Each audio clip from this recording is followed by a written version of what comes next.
ਸਤਿ ਸ਼੍ਰੀ ਅਕਾਲ ਪਿਆਰੇ ਬੱਚਿਓ, ਸਵਾਗਤ ਹੈ ਤੁਹਾਡਾ ਸਾਰਿਆਂ ਦਾ ਜਮਾਤ 10ਵੀਂ ਦੇ ਇਸ ਲੈਕਚਰ ਦੇ ਵਿੱਚ। ਮੈਂ ਜਗਰੂਪ ਸਿੰਘ, ਸਰਕਾਰੀ senior secondary school Mandi Gobindgarh ਬॉयਜ਼ ਤੋਂ। ਅੱਜ ਬੇਟੇ ਆਪਾਂ ਇਸ ਲੈਕਚਰ ਦੇ ਵਿੱਚ ਜੋ ਸਾਡਾ ਫਸਟ ਬਾਈ ਮੰਥਲੀ ਆ ਉਹਦੇ ਟੈਸਟ ਦੀ ਤਿਆਰੀ ਕਰਾਂਗੇ। ਬੇਸਿਕਲੀ ਇਹ ਤਿਆਰੀ ਜਿਹੜੀ ਹੈਗੀ ਆ ਦੋ ਭਾਗਾਂ 'ਚ ਹੋਣੀ ਆ। ਅੱਜ ਅਸੀਂ ਭਾਗ ਪਹਿਲਾ ਕਰਾਂਗੇ। ਇਸ ਸਿਲੇਬਸ ਦੇ ਵਿੱਚ ਸਾਡੇ ਕੋਲ ਜੋ 4 ਅਧਿਆਏ ਆਉਂਦੇ ਨੇ। ਚੈਪਟਰ ਨੰਬਰ 1 ਵਾਸਤਵਿਕ ਸੰਖਿਆਵਾਂ, ਚੈਪਟਰ ਨੰਬਰ 2 ਬਹੁਪਦ, ਚੈਪਟਰ ਨੰਬਰ 3 ਦੋ ਚਲਾਂ ਵਾਲੇ ਰੇਖੀ ਸਮੀਕਰਨ ਦੇ ਜੋੜੇ ਅਤੇ ਚੌਥਾ ਚੈਪਟਰ ਜੋ ਸਾਡਾ ਹੈ ਚੈਪਟਰ 15 ਸੰਭਾਵਨਾ। ਸੋ ਇਹ 4 ਚੈਪਟਰ ਨੇ ਬੇਟੇ ਜਿਹੜੇ ਆਪਾਂ ਦੁਹਰਾਈ ਦੇ ਵਿੱਚ ਵਰਕ ਕਰਾਂਗੇ। ਇਹਨਾਂ ਦੇ ਵਿੱਚ ਬੇਟੇ ਅਸੀਂ ਦੇਖਦੇ ਹਾਂ ਕਿ ਸਾਡੇ ਕੋਲ 4 ਤਰ੍ਹਾਂ ਦੇ ਸਵਾਲ ਆਉਂਦੇ ਨੇ। ਸਭ ਤੋਂ ਪਹਿਲਾਂ ਆਉਣਗੇ 1 ਅੰਕ ਵਾਲੇ ਸਵਾਲ ਜੋ ਬਹੁਤ ਵਿਕਲਪੀ ਸਵਾਲ ਹੁੰਦੇ ਨੇ, ਜਿਨ੍ਹਾਂ ਨੂੰ MCQ ਟਾਈਪ ਬੋਲਦੇ ਆ। ਅੱਜ ਦੇ ਟੌਪਿਕ ਦੇ ਵਿੱਚ ਆਪਾਂ ਸਿਰਫ ਤੇ ਸਿਰਫ MCQ ਵਾਲੇ ਟੌਪਿਕ ਨੂੰ ਹੀ ਟੱਚ ਕਰਾਂਗੇ। ਅਗਲੇ ਟੌਪਿਕ ਦੇ ਵਿੱਚ ਆਪਾਂ ਬਾਕੀ ਦੇ ਜਿਹੜੇ ਸਵਾਲ ਨੇ 2 ਅੰਕਾਂ ਵਾਲੇ ਸਵਾਲ, 4 ਅੰਕਾਂ ਵਾਲੇ ਸਵਾਲ ਅਤੇ 6 ਅੰਕਾਂ ਵਾਲੇ ਸਵਾਲ ਕਰਾਂਗੇ। ਸ਼ੁਰੂ ਕਰਦੇ ਹਾਂ ਬੇਟੇ। ਸਾਡਾ ਪਹਿਲਾ ਪ੍ਰਸ਼ਨ ਆ, ਸੰਖਿਆ 15 ਦੇ ਅਭਾਜ ਗੁਣਨਖੰਡ ਡੈਸ਼ ਹਨ। ਦੇਖੋ ਇਹਦੇ ਵਿੱਚ ਬੇਟੇ ਸਾਡੇ ਕੋਲ ਆਪਸ਼ਨਸ ਹੈਗੀਆਂ ਨੇ 3 ਗੁਣਾ 2, 3 ਗੁਣਾ 3, 3 ਗੁਣਾ 5 ਅਤੇ 3 ਗੁਣਾ 4। ਇਹਨਾਂ ਦੇ ਵਿੱਚੋਂ ਬੇਟੇ ਆਪਾਂ ਪਹਿਲੀ, ਦੂਸਰੀ, ਤੀਸਰੀ ਅਤੇ ਚੌਥੀ ਦੇ ਵਿੱਚੋਂ ਸਹੀ ਆਪਸ਼ਨ ਲੱਭਣੀ ਆ ਤੇ ਉਹਨੂੰ ਟਿਕ ਕਰਨਾ ਹੈ। ਤਾਂ ਅਸੀਂ ਦੇਖਦੇ ਹਾਂ ਬੇਟੇ ਸਾਡਾ ਸੀ ਆਨਸਰ ਜੋ ਹੈ ਉਹ ਸਹੀ ਆਨਸਰ ਆ ਜੀ। ਕਿਉਂ? ਕਿਉਂਕਿ 3 ਗੁਣਾ 5 15 ਹੁੰਦਾ ਹੈ। ਕਈ ਵਾਰੀ ਅਸੀਂ ਇਹੋ ਜਿਹੇ ਕੁਐਸਚਨਸ ਦੇ ਵਿੱਚ ਦੇਖਦੇ ਹਾਂ ਕਿ ਸਾਡੇ ਕੋਲ ਦੋ ਸਿੱਧੀਆਂ ਆਪਸ਼ਨਸ ਹੁੰਦੀਆਂ ਨੇ। ਉੱਥੋਂ ਪਲੀਜ਼ ਇੱਕ ਚੀਜ਼ ਦਾ ਧਿਆਨ ਰੱਖਿਓ ਕਿ ਜਦੋਂ ਅਭਾਜ ਗੁਣਨਖੰਡ ਦੀ ਗੱਲ ਕਹਿੰਦੇ ਆ ਤਾਂ ਸਾਰੇ ਜਿਹੜੀਆਂ ਸੰਖਿਆਵਾਂ ਵਿੱਚ ਆ ਰਹੀਆਂ ਨੇ ਗੁਣਨਖੰਡ ਦੇ ਵਿੱਚ ਬਣੇ ਹੋਏ ਦੇ ਵਿੱਚ, ਉਹ ਸਾਰੀਆਂ ਕੀ ਅਭਾਜ ਹੋਣੀਆਂ ਜ਼ਰੂਰੀ ਨੇ। ਫੋਰ ਐਗਜ਼ਾਮਪਲ ਜਿਵੇਂ ਆਪਸ਼ਨ ਨੰਬਰ ਡੀ ਆ, ਡੀ ਦੇ ਵਿੱਚ ਇੱਥੇ ਆ ਗਿਆ 4। ਹੁਣ 3 ਗੁਣਾ 4 ਆ ਤਾਂ 3 ਗੁਣਾ 4 ਕਦੇ ਆਪਸ਼ਨ ਨਹੀਂ ਹੋ ਸਕਦੀ ਅਭਾਜ ਗੁਣਨਖੰਡ ਦੇ ਵਿੱਚ। ਉਹਦਾ ਕਾਰਨ ਇਹ ਆ ਕਿ ਜੋ 4 ਆ ਉਹ ਅਭਾਜ ਸੰਖਿਆ ਨਹੀਂ ਆ, ਇਹ ਕੀ ਇੱਕ ਭਾਜ ਸੰਖਿਆ ਹੈ। ਤਾਂ ਬੇਟੇ ਭਾਜ ਸੰਖਿਆ ਹੋਣ ਕਰਕੇ ਇਹ ਆਪਸ਼ਨ ਕਦੇ ਨਹੀਂ ਬਣ ਸਕਦੀ। ਠੀਕ ਹੈ ਜੀ। ਸੋ ਅਸੀਂ ਦੋ ਗੱਲਾਂ ਦੇਖਣੀਆਂ ਨੇ ਤੇ ਗੁਣਨਖੰਡ ਵੀ ਹੋਣ ਪੂਰੇ ਤੇ ਅਭਾਜ ਵੀ ਹੋਣ। ਦੂਸਰਾ ਕੁਐਸਚਨ ਹੈ ਬੇਟੇ ਸਾਡਾ 12 ਅਤੇ 15 ਦਾ HCF ਮਮਾ ਸਵਾਵਾ ਡੈਸ਼ ਹੈ। HCF ਦੇਖਣਾ ਬੇਟੇ। ਹੁਣ ਆਪਸ਼ਨ ਸਾਡੇ ਕੋਲ ਫਿਰ ਨੇ 5, 4, 3 ਅਤੇ 1। ਸਭ ਤੋਂ ਪਹਿਲਾਂ ਅਸੀਂ ਦੇਖਦੇ ਹਾਂ ਕਾਮਨ ਫੈਕਟਰ। ਕਾਮਨ ਫੈਕਟਰ ਸਾਡੇ ਕੋਲ ਬੇਟੇ ਦੇਖਦੇ ਹਾਂ ਅਸੀਂ ਦੋ ਸਾਡੇ ਕੋਲ ਕਾਮਨ ਫੈਕਟਰ ਬਣਦੇ ਨੇ ਜਿਹੜੇ 12 ਅਤੇ 15 ਦੋਨਾਂ ਨੂੰ ਵੰਡਦੇ ਨੇ। ਉਹ ਹੈਗੇ ਨੇ ਜੀ 3 ਅਤੇ 1। 1 ਵੀ ਦੋਹਾਂ ਦਾ ਸਾਂਝਾ ਗੁਣਨਖੰਡ ਹੈ ਜੀ ਤੇ 3 ਵੀ ਦੋਹਾਂ ਦਾ ਸਾਂਝਾ ਗੁਣਨਖੰਡ ਹੈ। ਪਰੰਤੂ ਅਸੀਂ HCF ਪਤਾ ਕਰਨਾ। HCF ਭਾਵ ਹਾਈਐਸਟ ਕਾਮਨ ਫੈਕਟਰ। ਦੈਨ ਅਸੀਂ ਦੋਹਾਂ ਚੋਂ ਜਿਹੜਾ ਵੱਡਾ ਹੈ ਉਹਨੂੰ ਪਿਕ ਕਰਦੇ ਹਾਂ। ਵੱਡਾ ਸਾਡੇ ਕੋਲ ਹੋ ਗਿਆ 3, ਜਾਂ ਦੂਸਰੇ ਸ਼ਬਦਾਂ 'ਚ ਕਹਿ ਲਓ ਵੀ ਸਾਡੇ ਕੋਲ 3 ਐਸਾ ਵੱਡੇ ਤੋਂ ਵੱਡਾ ਟੇਬਲ ਆ ਜੀ, ਪਹਾੜਾ ਜੀ, ਜੋ 12 ਅਤੇ 15 ਨੂੰ ਦੋਨਾਂ ਨੂੰ ਵੰਡ ਦਿੰਦਾ ਹੈ, ਪੂਰਾ ਵੰਡ ਦਿੰਦਾ ਹੈ। ਤਾਂ ਸਾਡੇ ਕੋਲ ਆਪਸ਼ਨ ਬੀ ਜਿਹੜਾ ਸਾਡਾ ਸਹੀ ਆਨਸਰ ਆ। ਅਗਲਾ ਕੁਐਸਚਨ ਹੈ ਬੇਟਾ ਸਾਡਾ ਵਰਗਮੂਲ 5 ਇੱਕ ਡੈਸ਼ ਸੰਖਿਆ ਹੈ। ਤੁਹਾਨੂੰ ਸਭ ਨੂੰ ਪਤਾ ਹੋਏਗਾ, ਬਿਲਕੁਲ ਸਹੀ। ਤਾਂ ਇਹਦਾ ਆਪਸ਼ਨ ਸਾਡਾ ਕੀ ਆਉਂਦਾ ਜੀ? ਅਪਰਿਮੇਯ ਸੰਖਿਆ। ਵਰਗਮੂਲ 3, ਵਰਗਮੂਲ 2, ਵਰਗਮੂਲ 3, ਵਰਗਮੂਲ 7। ਵਰਗਮੂਲ ਵਾਲੀਆਂ ਉਹ ਸੰਖਿਆਵਾਂ ਜਿਨ੍ਹਾਂ ਨੂੰ ਵਰਗਮੂਲ ਜਦੋਂ ਹੱਲ ਕਰਦੇ ਆ ਉਹਨਾਂ ਦਾ ਦਸ਼ਮਲਵ ਵਿਸਤਾਰ ਜਿਹੜਾ ਹੈਗਾ ਉਹ ਅਸ਼ਾਂਤ ਅਤੇ ਅਣਆਵਰਤੀ ਹੁੰਦਾ ਹੈ। ਉਹ ਸਾਰੀਆਂ ਸੰਖਿਆਵਾਂ ਕੀ ਹੁੰਦੀਆਂ ਨੇ? ਅਪਰਿਮੇਯ ਸੰਖਿਆਵਾਂ। ਜਾਂ ਦੂਸਰੇ ਤਰੀਕੇ ਨਾਲ ਅਸੀਂ ਸ਼ਾਰਟਕਟ ਦੇ ਵਿੱਚ ਵੀ ਇਹਨੂੰ ਯਾਦ ਰੱਖਣ ਦੇ ਲਈ ਗੱਲ ਕਰਦੇ ਹੁੰਦੇ ਆ ਕਿ ਜਿਹੜੀਆਂ ਰਕਮਾਂ ਦਾ ਵਰਗਮੂਲ ਅਸੀਂ ਸਿੰਪਲ ਨੰਬਰਸ ਦੇ ਵਿੱਚ, ਸਿੰਪਲ ਨੰਬਰਸ ਭਾਵ ਇੱਕ ਕਾਊਂਟਿੰਗ ਦੇ ਵਿੱਚ ਹੋਲ ਨੰਬਰ ਦੇ ਵਿੱਚ ਨਹੀਂ ਕੱਢ ਸਕਦੇ, ਉਹ ਸਾਡੇ ਕੋਲ ਕੀ ਨੇ ਬੇਟੇ, ਅਪਰਿਮੇਯ ਸੰਖਿਆਵਾਂ ਹੁੰਦੀਆਂ ਨੇ। ਅਗਲਾ ਕੁਐਸਚਨ ਹੈ ਬੇਟੇ, ਹੇਠ ਦਿੱਤਿਆਂ ਵਿੱਚੋਂ ਕਿਹੜੀ ਪਰਿਮੇਯ ਸੰਖਿਆ ਹੈ।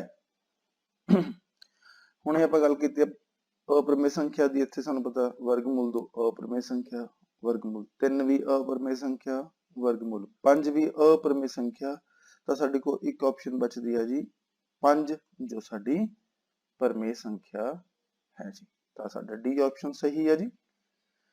ਅਗਲਾ ਕੁਐਸਚਨ ਹੈ ਜੀ, ਹੇਠ ਦਿੱਤਿਆਂ ਵਿੱਚੋਂ ਕਿਹੜੀ ਅਪਰਿਮੇਯ ਸੰਖਿਆ ਹੈ। ਇਸ ਵਾਰੀ ਅਸੀਂ ਅਪਰਿਮੇਯ ਸੰਖਿਆ ਦੇਖਣੀ ਆ।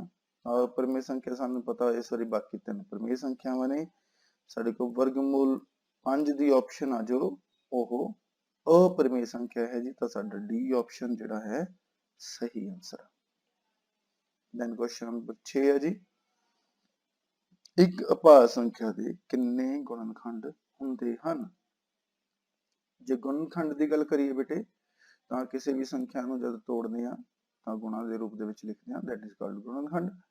ਤਾਂ ਹੁਣ ਅਸੀਂ ਕਹਿੰਦੇ ਅਭਾਜ ਸੰਖਿਆ ਦੀ, ਅਭਾਜ ਸੰਖਿਆ ਵੈਸੇ ਸਾਨੂੰ ਪਤਾ ਹੈ ਅਭਾਜ ਸੰਖਿਆ ਦੇ ਵਿੱਚ ਸਿਰਫ ਉਹ 2 ਸੰਖਿਆਵਾਂ ਤੇ ਹੀ ਵੰਡੀ ਜਾ ਸਕਦੀ ਆ, ਜਿਨ੍ਹਾਂ ਦੇ ਵਿੱਚੋਂ ਇੱਕ ਸੰਖਿਆ ਹੁੰਦੀ ਹੈ ਜੀ 1 ਜਾਣੀ ਕਿ 1, ਅਤੇ ਇੱਕ ਉਹ ਆਪਣੀ ਆਪ, ਭਾਵ ਜਿਵੇਂ 3 ਆ ਜੀ, 3 ਸਾਡੇ ਕੋਲ ਅਭਾਜ ਸੰਖਿਆ ਹੈ, ਤਾਂ ਉਹ 1 ਦੇ ਪਹਾੜੇ ਤੇ ਜਾਏਗੀ ਅਤੇ 3 ਦੇ ਪਹਾੜੇ ਤੇ ਜਾਏਗੀ। ਸਿਰਫ 2 ਹੀ ਸੰਖਿਆਵਾਂ ਐਸੀਆਂ ਨੇ ਜਿਹੜੀਆਂ ਉਹਦੇ ਗੁਣਨਖੰਡ ਦੇ ਰੂਪ ਦੇ ਵਿੱਚ ਮਿਲਦੀਆਂ ਨੇ।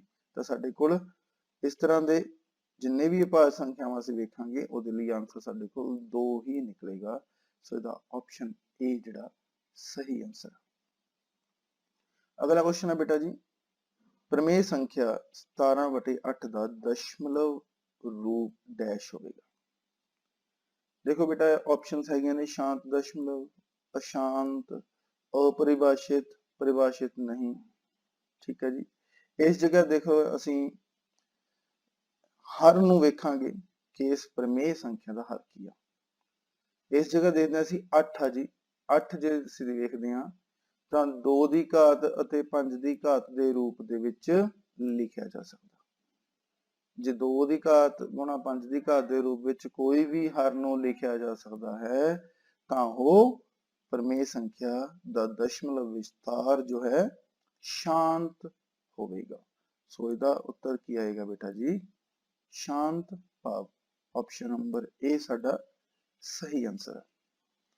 ਅਗਲਾ ਕੁਐਸਚਨ ਹੈ ਬੇਟਾ, ਜੇ ਪਰਿਮੇਯ ਸੰਖਿਆ xp/q ਵਿੱਚ q ਦੇਖੋ ਨੀਚੇ ਤੇ ਹਰ ਆ ਜੀ, ਇਹ ਹਰ ਦੀ ਗੱਲ ਕਰ ਰਹੇ ਨੇ।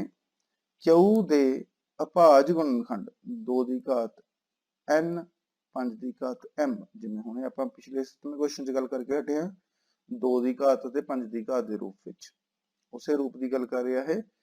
ਪਰੰਤੂ ਇੱਥੇ ਨਾਲ ਲਿਖਿਆ ਦੇ ਰੂਪ ਦੇ ਨਹੀਂ ਹੈ, ਭਾਵ ਇਹ ਸ਼ਾਂਤ ਦਸ਼ਮਲਵ ਦਾ ਹੀ ਆਪਸ਼ਨ ਜੋ ਹੈ ਨਹੀਂ ਹੋ ਸਕਦੀ। ਤਾਂ x ਦਾ ਦਸ਼ਮਲਵ ਵਿਸਤਾਰ ਡੈਸ਼ ਆਵਰਤੀ ਹੋਵੇਗਾ। ਦੇਖੋ ਇਸ ਜਗ੍ਹਾ ਤੇ ਕਲੀਅਰ ਹੈ ਜੀ, ਜੇ ਤਾਂ ਇਸ ਰੂਪ ਵਿੱਚ ਹੁੰਦਾ ਤਾਂ ਸ਼ਾਂਤ ਸੀ, ਹੁਣ ਇਸ ਰੂਪ ਵਿੱਚ ਨਹੀਂ ਹੈ ਤਾਂ ਉਹ ਸਾਡੇ ਕੋਲ ਅਸ਼ਾਂਤ ਆਵਰਤੀ ਦਸ਼ਮਲਵ ਰੂਪ ਹੋਵੇਗਾ। ਠੀਕ ਹੈ ਜੀ। ਅਗਲੀ ਆਪਸ਼ਨ ਦੇਖਦੇ ਜੀ ਕੁਐਸਚਨ ਆਪਾਂ, ਸੰਖਿਆ 7 × 11 × 13 = 13 ਇੱਕ ਸੰਖਿਆ ਜੀ, ਇੱਕ ਡੈਸ਼ ਸੰਖਿਆ ਹੈ। ਕਿਹੜੀ ਸੰਖਿਆ ਜੀ, ਅਭਾਜ ਸੰਖਿਆ ਹੋ ਸਕਦੀ ਆ, ਭਾਜ ਸੰਖਿਆ ਹੋ ਸਕਦੀ ਆ, ਪੂਰਨ ਵਰਗ ਹੋ ਸਕਦੀ ਹੈ ਜੀ, ਤੇ ਵਰਗ ਸੰਖਿਆ ਹੋ ਸਕਦੀ ਹੈ। ਇਹਨਾਂ ਦੇ ਵਿੱਚੋਂ ਕਿਹੜੀ ਆਪਸ਼ਨ ਸਹੀ ਹੈ ਅਸੀਂ ਦੇਖਣੀ ਆ। ਤਾਂ ਬੇਟੇ ਜਾਂ ਤਾਂ ਇੱਕ ਤਰੀਕੇ ਨੂੰ ਹੱਲ ਕਰਕੇ ਦੇਖੋ ਵੀ ਸਾਰਿਆਂ ਨੂੰ ਪਹਿਲਾਂ ਗੁਣਾ ਕਰੋ ਜੀ, ਆਹ ਫਿਰ ਜੋ ਆਨਸਰ ਆਏਗਾ ਉਹਦੇ ਵਿੱਚ 13 ਜੋੜੋ। ਪਰ ਇਹ ਤਰੀਕਾ ਆਪਾਂ MCQ ਕਰਦੇ ਹਾਂ, MCQ ਦੇ ਵਿੱਚ ਉਹਨੂੰ ਪੈਟਰਨਸ ਨੂੰ ਫੋਲੋ ਕਰਦੇ ਹੁੰਦੇ ਆ, ਉਹਦੇ ਟ੍ਰਿਕਸ ਦੇਖਦੇ ਹੁੰਦੇ ਆ ਕਿ ਬੇਸਿਕਲੀ ਇਹ ਚੀਜ਼ ਕੁਐਸਚਨ ਦੇ ਵਿੱਚ ਕਿਵੇਂ ਸੂਟ ਕਰੇਗੀ। ਤਾਂ ਇੱਥੇ ਦੇਖਦੇ ਹਾਂ ਬੇਟੇ, ਜੋ ਇਹ 2 ਚੀਜ਼ਾਂ ਤੋਂ ਬਣਿਆ 7 × 11 × 13, ਅਤੇ ਜਮਾ 13 ਮਤਲਬ ਦੋ ਪਾਰਟ ਨੇ ਇਹਦੇ। ਜੇ ਦੋਨੋਂ ਪਾਰਟਸ ਨੂੰ ਮੈਂ ਧਿਆਨ ਨਾਲ ਦੇਖਾਂ, ਦੋਹਾਂ ਪਾਰਟਸ ਦੇ ਵਿੱਚੋਂ ਮੈਂ 13 ਜਿਹੜਾ ਹੈ ਮੇਰੇ ਕੋਲ ਉਹ ਮੈਂ ਸਾਂਝਾ ਕੱਢ ਸਕਦਾ ਹਾਂ। ਜੇ ਮੈਂ ਸਾਂਝਾ ਕੱਢ ਲਿਆ ਤਾਂ ਮਤਲਬ ਇਹ ਪੂਰੀ ਸੰਖਿਆ ਦਾ ਇੱਕ ਜੋ ਗੁਣਨਖੰਡ ਹੈ ਉਹ 13 ਹੋਏਗਾ। ਜੇ ਪੂਰੀ ਸੰਖਿਆ ਦਾ ਇੱਕ ਗੁਣਨਖੰਡ 13 ਹੈ ਅਤੇ ਇੱਕ ਹੋਰ ਗੁਣਨਖੰਡ ਹੈ ਤਾਂ ਇਹ ਸਾਡੀ ਭਾਜ ਸੰਖਿਆ ਹੋਏਗੀ। ਕਿਉਂ? ਕਿਉਂਕਿ ਇਹ 13 ਤੇ ਵੰਡੀ ਜਾ ਰਹੀ ਹੈ। ਅਗਲੇ ਕੁਐਸਚਨ ਵੱਲ ਦੇਖਦੇ ਹਾਂ ਜੀ ਆਪਾਂ। ਅਗਲਾ ਕੁਐਸਚਨ ਸਾਡਾ ਚੈਪਟਰ ਨੰਬਰ 2 ਦਾ ਹੈ ਜੀ। ਰੇਖੀ ਬਹੁਪਦ ਦੀ ਘਾਤ ਕਿੰਨੀ ਹੁੰਦੀ ਹੈ? ਸਾਨੂੰ ਪਤਾ ਬੇਟਾ ਰੇਖੀ ਬਹੁਪਦ ਭਾਵ ਲੀਨੀਅਰ ਇਕੁਏਸ਼ਨ। ਲੀਨੀਅਰ ਇਕੁਏਸ਼ਨ ਮਾਨੇ ਇਹਦੀ ਘਾਤ ਕਿੰਨੀ ਹੋਏਗੀ? ਸਹੀ ਆਨਸਰ ਹੈ ਬੇਟਾ ਜੀ 1। ਆਪਸ਼ਨ ਬੀ ਸਾਡਾ ਸਹੀ ਆਨਸਰ ਹੈ। ਅਗਲਾ ਕੁਐਸਚਨ ਹੈ ਬੇਟਾ ਸਾਡਾ, ਇੱਕ ਦੋ ਘਾਤੀ ਬਹੁਪਦ ਦੀਆਂ ਵੱਧ ਤੋਂ ਵੱਧ ਕਿੰਨੀਆਂ ਸਿਫਰਾਂ ਹੋ ਸਕਦੀਆਂ ਹਨ? ਦੇਖੋ ਜਿੰਨੀ ਘਾਤੀ ਬਹੁਪਦ ਹੈ ਸਾਡੇ ਕੋਲ ਵੱਧ ਤੋਂ ਵੱਧ ਉਨੀਆਂ ਹੀ ਸਿਫਰਾਂ ਹੋ ਸਕਦੀਆਂ ਹਨ। ਭਾਵ ਜੇ ਮੇਰੇ ਕੋਲ ਇੱਕ ਘਾਤੀ ਬਹੁਪਦ ਆ ਤਾਂ ਮੇਰੇ ਕੋਲ ਵੱਧ ਤੋਂ ਵੱਧ ਇੱਕ ਸਿਫਰ ਹੋਊਗੀ। ਜੇ ਦੋ ਘਾਤੀ ਬਹੁਪਦ ਆ ਤਾਂ ਵੱਧ ਤੋਂ ਵੱਧ ਦੋ ਸਿਫਰਾਂ ਹੋਣਗੀਆਂ। ਜੇ ਚਾਰ ਘਾਤੀ ਬਹੁਪਦ ਆ ਤਾਂ ਵੱਧ ਤੋਂ ਵੱਧ ਚਾਰ ਸਿਫਰਾਂ ਹੋ ਸਕਦੀਆਂ ਨੇ। ਇਸ ਜਗ੍ਹਾ ਸਾਡੇ ਕੋਲ ਦੋ ਘਾਤੀ ਬਹੁਪਦ ਦੀ ਗੱਲ ਹੋਈ ਹੈ ਜੀ, ਤਾਂ ਦੋ ਘਾਤੀ ਬਹੁਪਦ ਦੀ ਸਭ ਤੋਂ ਵੱਧ ਦੋ ਜਿਹੜੀਆਂ ਨੇ ਸਿਫਰਾਂ ਹੋ ਸਕਦੀਆਂ ਨੇ। ਤਾਂ ਸਾਡਾ ਆਨਸਰ ਬੀ ਜਿਹੜਾ ਹੈ ਸਹੀ ਆਨਸਰ ਹੈ। ਅਗਲਾ ਕੁਐਸਚਨ ਹੈ ਜੀ, ਦੋ ਘਾਤੀ ਸਮੀਕਰਨ ਦੀ ਘਾਤ ਕਿੰਨੀ ਹੁੰਦੀ ਹੈ? ਘਾਤ ਇਸ ਜਗ੍ਹਾ ਸਮੀਕਰਨ ਦੀ ਘਾਤ ਦਾ ਭਾਵ ਵੀ ਉਹਦੀ ਵੱਡੀ ਤੋਂ ਵੱਡੀ ਪਾਵਰ, ਵੱਡੀ ਤੋਂ ਵੱਡੀ ਘਾਤ। ਵੱਡੀ ਤੋਂ ਵੱਡੀ ਘਾਤ ਸਾਨੂੰ ਪਤਾ ਦੋ ਘਾਤੀ ਸਮੀਕਰਨ ਦੇ ਵਿੱਚ ਦੋ ਹੋਏਗੀ। ਬਿਲਕੁਲ ਸਹੀ ਆਨਸਰ ਹੈ ਬੇਟਾ ਜੀ। ਤਾਂ ਸਾਡਾ ਬੀ ਆਨਸਰ ਇੱਥੇ ਸਹੀ ਆਨਸਰ ਹੈ। ਅੱਗੇ ਚੱਲਦੇ ਹਾਂ ਬੇਟਾ। ਜੇਕਰ ਅਲਫਾ ਅਤੇ ਬੀਟਾ ਬਹੁਪਦ ਦੀਆਂ ਸਿਫਰਾਂ ਹੋਣ, ਭਾਵ ਸਾਡੇ ਕੋਲ ਕੋਈ ਬਹੁਪਦ ਆ ਉਹਦੀਆਂ ਦੋ ਸਿਫਰਾਂ ਨੇ, ਇੱਕ ਅਲਫਾ ਅਤੇ ਦੂਸਰੀ ਬੀਟਾ, ਤਾਂ ਅਲਫਾ ਜਮਾ ਬੀਟਾ ਬਰਾਬਰ। ਇਸ ਲਈ ਬੇਟੇ ਸਾਨੂੰ ਦੋ ਘਾਤੀ ਬਹੁਪਦ ਦਾ ਪਹਿਲਾਂ ਗਿਆਨ ਹੋਣਾ ਚਾਹੀਦਾ। ਉਹਦੀ ਜਨਰਲ ਫਾਰਮ ਹੁੰਦੀ ਆ ax ਦੀ ਘਾਤ 2 ਜਮਾ bx ਜਮਾ c। ਇਸ ਫਾਰਮ ਦੇ ਵਿੱਚ ਅਸੀਂ ਵੇਖਦੇ ਹਾਂ ਕਿ ਸਾਡੇ ਕੋਲ ਬਹੁਪਦ ਦੀਆਂ ਸਿਫਰਾਂ ਦਾ ਜੋੜ ਅਸੀਂ ਪੜਿਆ ਬੇਟਾ ਜੀ ਕਿੰਨਾ ਹੁੰਦਾ ਜੀ -b/a। ਭਾਵ ਡੀ ਆਪਸ਼ਨ ਸਾਡਾ ਸਹੀ ਆਨਸਰ ਹੈ ਜੀ। ਅਗਲਾ ਕੁਐਸਚਨ ਹੈ ਜੀ, 5x ਦੀ ਘਾਤ 3 ਜਮਾ x -2 ਬਹੁਪਦੀ ਦੀ ਘਾਤ ਕਿੰਨੀ ਹੈ? ਸੋ ਘਾਤ ਦੇਖਣੀ ਹੈ ਜੀ। ਸਾਨੂੰ ਪਤਾ ਵੱਡੀ ਤੋਂ ਵੱਡੀ ਘਾਤ ਹੀ ਉਸ ਬਹੁਪਦ ਦੀ ਘਾਤ ਹੁੰਦੀ ਆ। ਇੱਥੇ ਸਭ ਤੋਂ ਵੱਡੀ ਘਾਤ ਇਸ ਬਹੁਪਦ ਦੇ ਜੋ ਸਾਡੇ ਕੋਲ ਚਲ ਸੰਖਿਆਵਾਂ ਨੇ ਜਿਨ੍ਹਾਂ ਨੂੰ ਅਸੀਂ ਵੇਰੀਏਬਲ ਕਹਿੰਦੇ ਆ। x ਦੀ ਘਾਤ 3 ਆ ਜੀ। ਜੇ ਵੱਡੀ ਤੋਂ ਵੱਡੀ ਘਾਤ 3 ਆ ਤਾਂ ਬਹੁਪਦ ਦੀ ਘਾਤ ਵੀ 3 ਹੋਏਗੀ। ਸੋ ਆਨਸਰ ਸੀ ਸਾਡਾ ਸਹੀ ਆਨਸਰ ਹੈ ਜੀ। ਅਗਲਾ ਕੁਐਸਚਨ ਆ ਬੇਟੇ ਸਾਡੇ ਕੋਲ, ਦੋ ਘਾਤੀ ਬਹੁਪਦ ax ਦੀ ਘਾਤ 2 ਜਮਾ bx ਜਮਾ c ਵਿੱਚ a ਕਿਸ ਦੇ ਬਰਾਬਰ ਨਹੀਂ ਹੋ ਸਕਦਾ?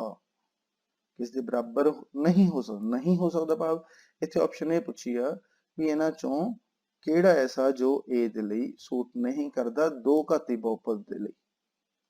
ਦੇਖੋ 1 2 ਅਤੇ 3 ਇਹ ਆਪਸ਼ਨ ਜੇ a ਦੇ ਵਿੱਚ ਭਰ ਦਈਏ ਤਾਂ ਕੋਈ ਫਰਕ ਨਹੀਂ ਪੈਂਦਾ, ਪਰੰਤੂ ਜੇ a ਦੇ ਵਿੱਚ ਮੈਂ 0 ਭਰ ਦਵਾਂ ਬੇਟਾ ਜੀ, ਜੇ 0 ਭਰਤੀ ਤਾਂ ਸਾਡੀ ਪਹਿਲੀ ਟਰਮ ਕੀ ਹੋ ਜਾਏਗੀ? ਖਤਮ ਹੋ ਜਾਏਗੀ। ਤਾਂ ਸਾਡੇ ਕੋਲ ਕੀ ਸਿਰਫ ਤੇ ਸਿਰਫ bx ਜਮਾ c ਬਚੇਗੀ ਜੋ ਕਿ ਸਾਡੀ ਰੇਖੀ ਸਮੀਕਰਨ ਹੋਏਗੀ, ਭਾਵ ਲੀਨੀਅਰ ਇਕੁਏਸ਼ਨ ਬਣੇਗੀ। ਸੋ ਸਾਡੀ ਇਹ ਦੋ ਘਾਤੀ ਸਮੀਕਰਨ ਨਹੀਂ ਬਚੇਗੀ ਜੇਕਰ ਅਸੀਂ a ਦੀ ਜਗ੍ਹਾ ਤੇ 0 ਭਰ ਰਹੇ ਹਾਂ। ਤਾਂ ਸਾਡਾ ਇਸ ਜਗ੍ਹਾ ਦਾ ਆਨਸਰ ਕੀ ਆਏਗਾ? Option A 0।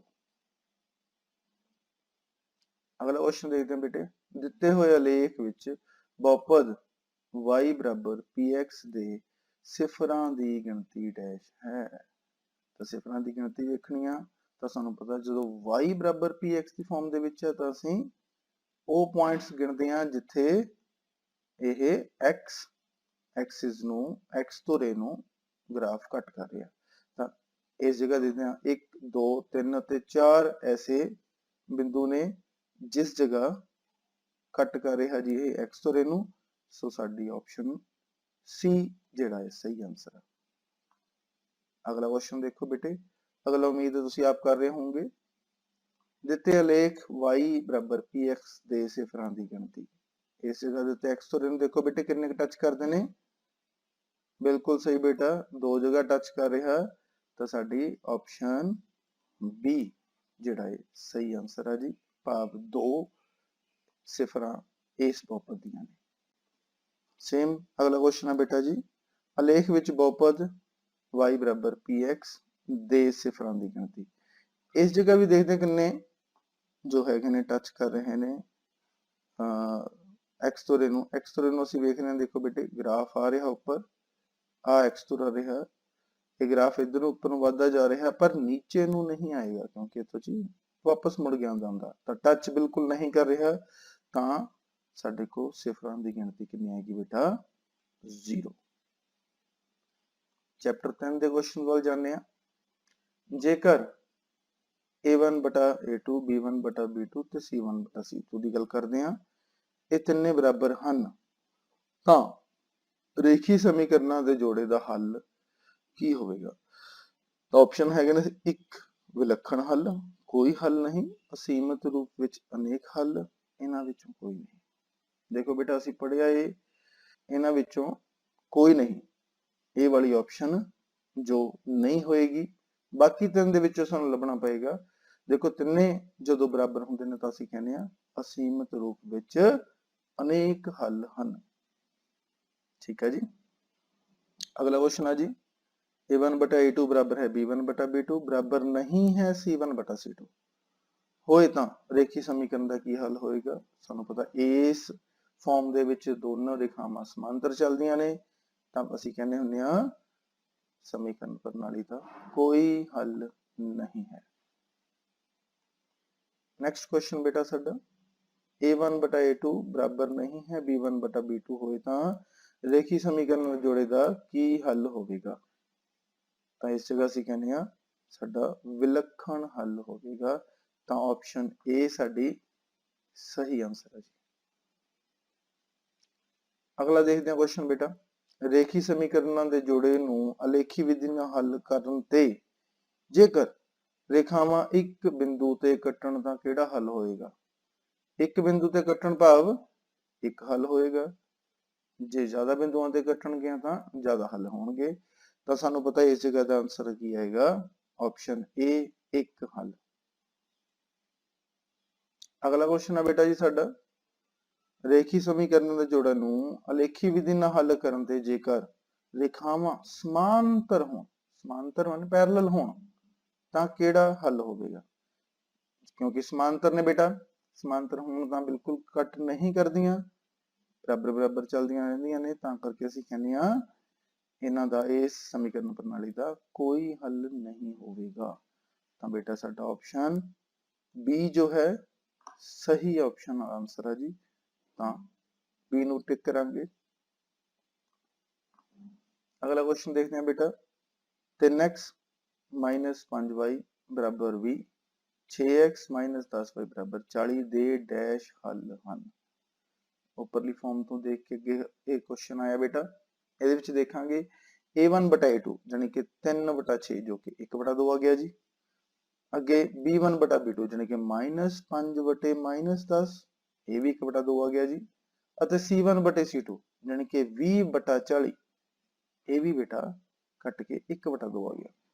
ਤਿੰਨਾਂ ਦਾ ਅਨੁਪਾਤ ਜਿਹੜਾ ਹੈ ਸੇਮ ਆ, ਜੇ ਅਨੁਪਾਤ ਸੇਮ ਹੋਵੇ a1 ਬਟਾ a2 ਬਰਾਬਰ b1 ਬਟਾ b2 ਬਰਾਬਰ c1 ਬਟਾ c2 ਹੋਵੇ ਤਾਂ ਅਸੀਂ ਕਹਿੰਦੇ ਆ ਸਮੀਕਰਨ ਪ੍ਰਣਾਲੀ ਦੇ ਅਨੇਕ ਹੱਲ ਹੋਣਗੇ। ਤਾਂ ਸਾਡੇ ਕੋਲ ਆਪਸ਼ਨ ਏ ਜੋ ਹੈ ਸਾਡਾ ਸਹੀ ਆਨਸਰ ਆਏਗਾ।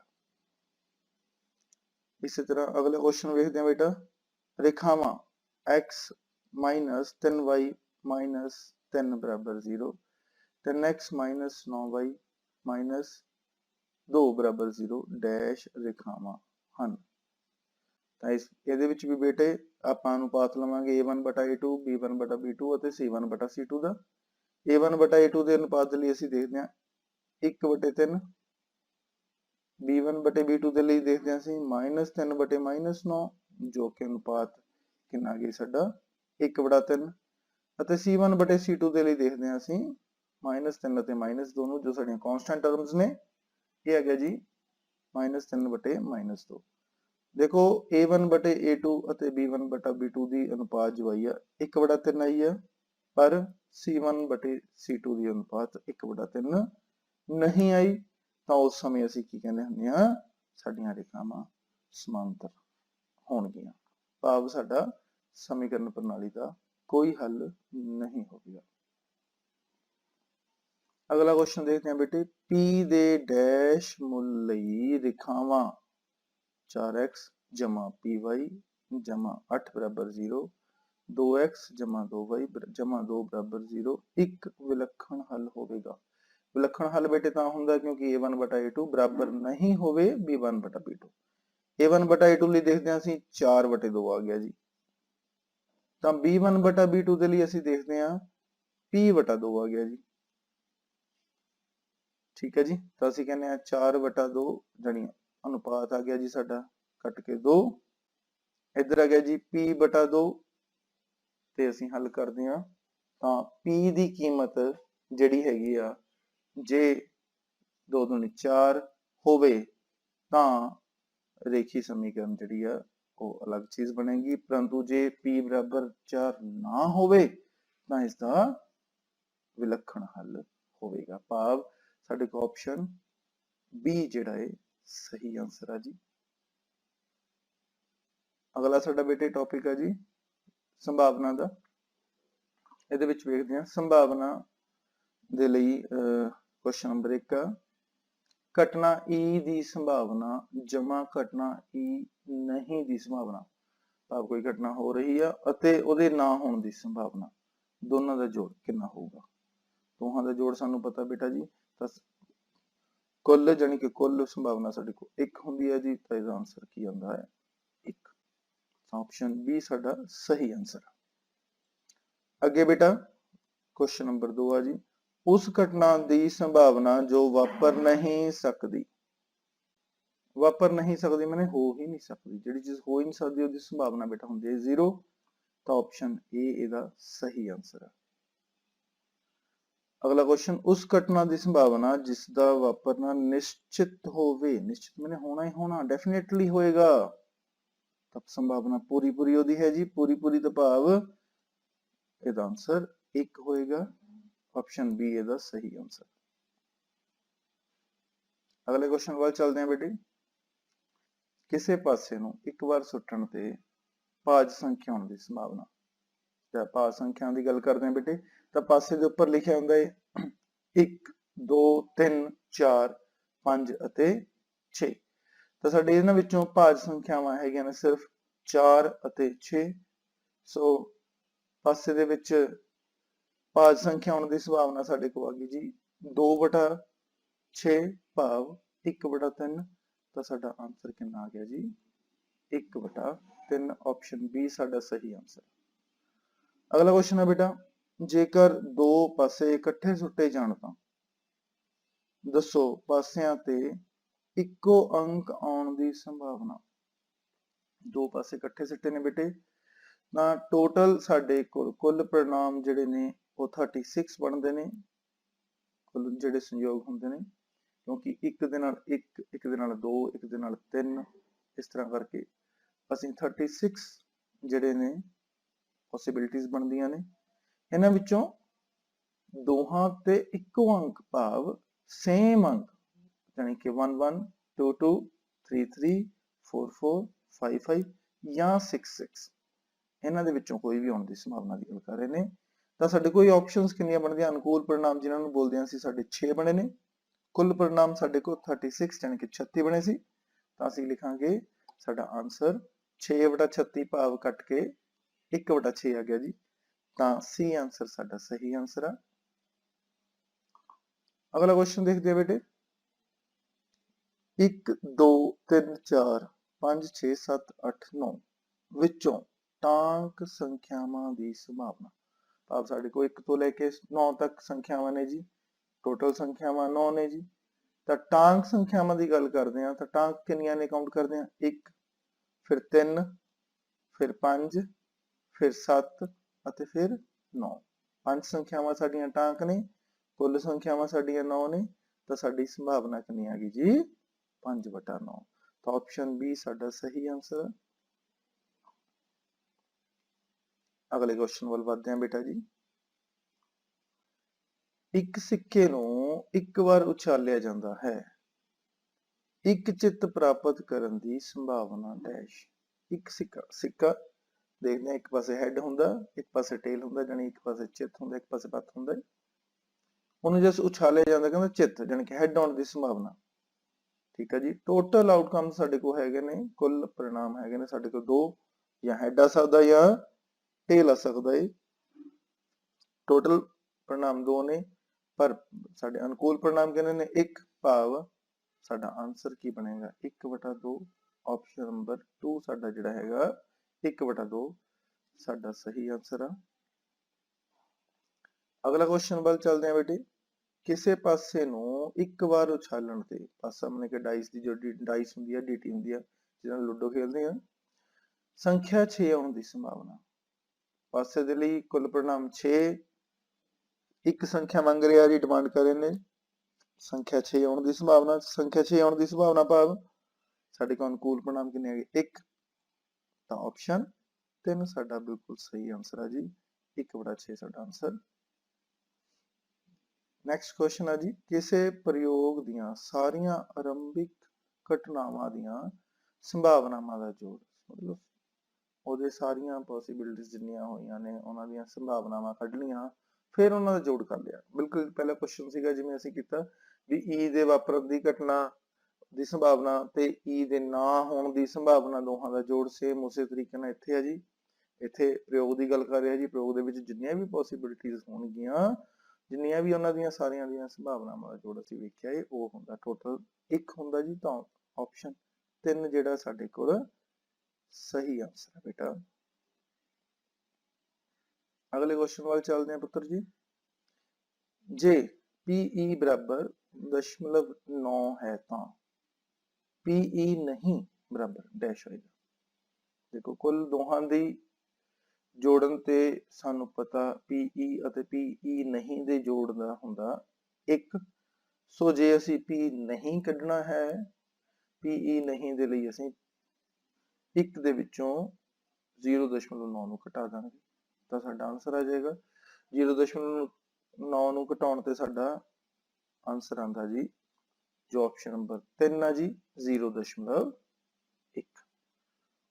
ਅਗਲਾ ਕੁਐਸਚਨ ਬੇਟੇ ਹੈ ਸਾਡਾ, ਇੱਕ ਡੱਬੇ ਵਿੱਚ 5 ਲਾਲ, 8 ਚਿੱਟੇ, 4 ਹਰੇ ਬੰਟੇ ਹਨ।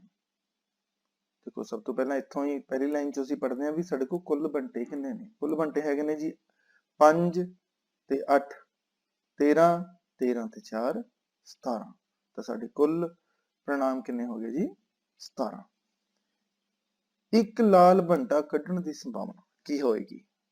ਜੇ ਬੰਟਾ ਕੱਢਿਆ ਜਾਂਦਾ ਵੀ ਲਾਲ ਹੋਵੇ ਤਾਂ ਲਾਲ ਸਾਡੇ ਕੋਲ 5 ਬੰਟੇ ਨੇ, ਤਾਂ ਅਨੁਕੂਲ परिणाम ਸਾਡੇ ਕੋਲ ਕਿੰਨੇ ਆ ਗਏ ਬੇਟੇ 5 ਆ ਗਏ ਨੇ। ਕੁੱਲ परिणाम ਸਾਡੇ ਕੋਲ 17 ਸੀ। ਠੀਕ ਹੈ ਜੀ, ਤਾਂ 5/17 ਸਾਡਾ ਸਹੀ ਆਪਸ਼ਨ ਹੈ ਜੀ। ਇਹਦੇ ਨਾਲ ਬੇਟੇ ਅੱਜ ਦਾ ਸਾਡਾ ਜੋ ਟੌਪਿਕ ਆ ਖਤਮ ਹੁੰਦਾ ਹੈ। ਬਹੁਤ ਬਹੁਤ ਧੰਨਵਾਦ। ਉਮੀਦ ਕਰਦਾ ਹਾਂ ਤੁਹਾਨੂੰ ਸਾਰਿਆਂ ਨੂੰ ਅੱਜ ਦਾ ਟੌਪਿਕ ਸਮਝ ਲੱਗ ਗਿਆ ਹੋਵੇਗਾ। ਮਿਲਦੇ ਹਾਂ ਅਗਲੇ ਲੈਕਚਰ ਦੇ ਵਿੱਚ। Thank you.